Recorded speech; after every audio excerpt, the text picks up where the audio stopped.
તો મિત્રો અમે પૂગી ગયા છીએ પોરબંદરમાં એન્ટ્રી લીધા ભેગી જોયું તમે ટ્રાફિક જોવો ખાલી એટલી બધી ટ્રાફિક થઈ ગઈ ને કે વાત ના પૂછો. કારણ કે સાંજનો સમય હતો ને પબ્લિક બધી મેળામાં જવા માટે બધી નીકળી પડી હતી. આમ જો ચારે કોમ ટ્રાફિક અડધી કલાક ખોટી ગઈ ને પછી માંડ ટૂંકમાં હે ને મેળા સુધી પૂગ્યો. એટલી બધી ટ્રાફિક હતી કારણ કે મેળાનો પહેલો દિવસ હતો એટલે હે ને વધારે ટ્રાફિક હતી થોડીક. તો મિત્રો અમે પહોંચી ગયા છે ચારે ચાર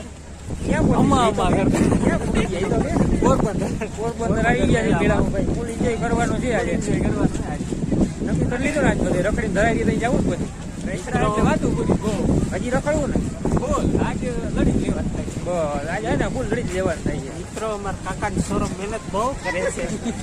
લાઈક એક સબસ્ક્રાઇબ એકાદી લાઈક બેક દેજો.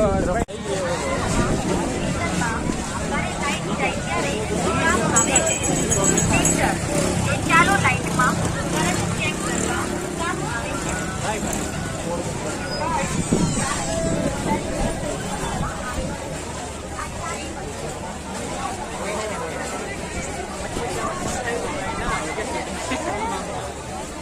હાલો અંદર છે. હાલો અંદર છે. હાલો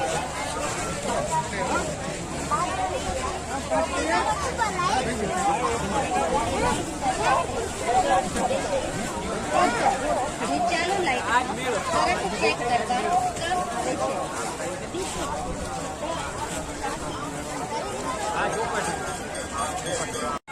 વાહ ભાઈ વાહ, રેડી લ્યો.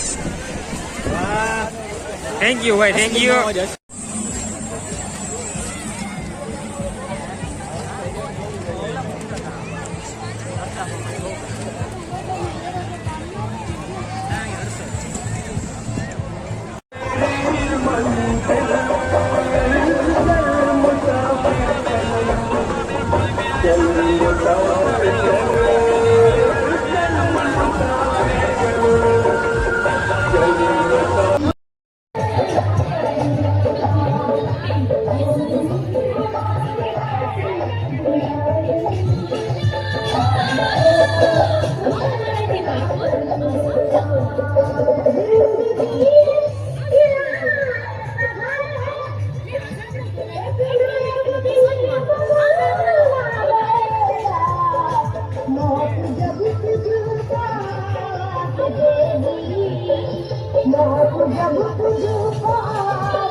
અને દિવાસા પછી તમારે ચોમાસાના એક પછી એક તહેવારો આવતા છે.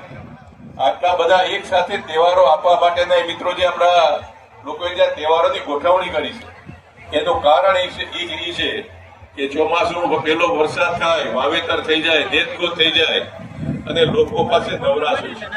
મિત્રો એક બાજુ પ્રજાજનો માટેની પણ વ્યવસ્થા છે એના પછી આ તહેવારોની, અને એ જ રીતે આપણા સાધુઓ અને સંતો એને પણ ચતુર્માસ મિત્રો હોય.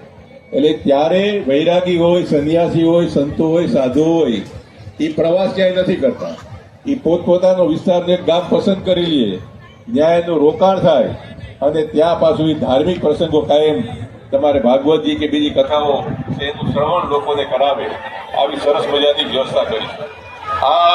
આજે આપણે સૌ જે આવતીકાલે જે કૃષ્ણ જન્મોત્સવ જે મિત્રો ઉછળશું એની ઉજવણી માટે પણ ખાસ કરીને આપણે જોવું, આખા ગુજરાતમાં, આખા દેશમાં એની ઉજવણી થાય છે, પણ આખા સૌરાષ્ટ્રમાં કૃષ્ણ જન્મોત્સવની ઉજવણી છે વિશેષ રીતે થાય છે મેળાઓ સાથે.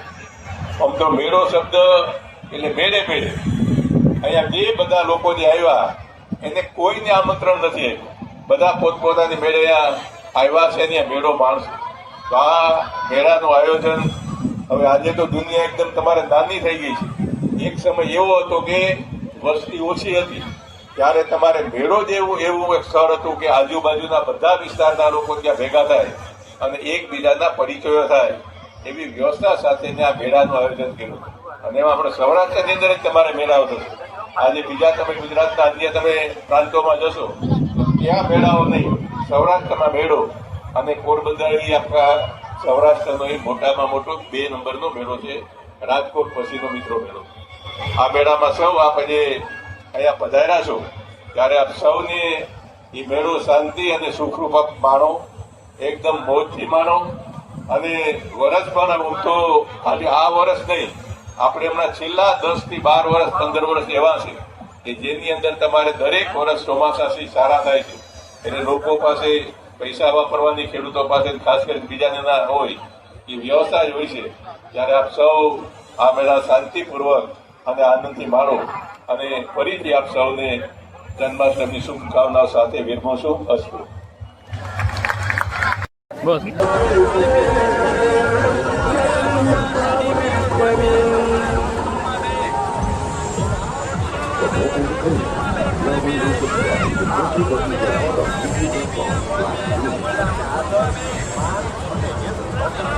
મિત્રો અહીંયા છે ઝુમર, કાચના છે, કપડાના છે, ઊનના છે. જો તમારે કોઈ પણ શોભા માટે જોતા હોય તો આવો પોરબંદરના મેળામાં અને વ્યાજબી ભાવે મેળવો. હા ભાઈ સાયકલ ઉપાડીને દેખાડશે. નહીં બધું સારું સારું છે ભાઈ, એન્ટિક પીસ છે બધું. હા હા બોલ દો, લાઈક સબસ્ક્રાઇબ શેર કર દો. લાઈક કર દો, શેર કર દો, સબસ્ક્રાઇબ કર દો. સબસ્ક્રાઇબ કર દો. અચ્છા ઠીક છે.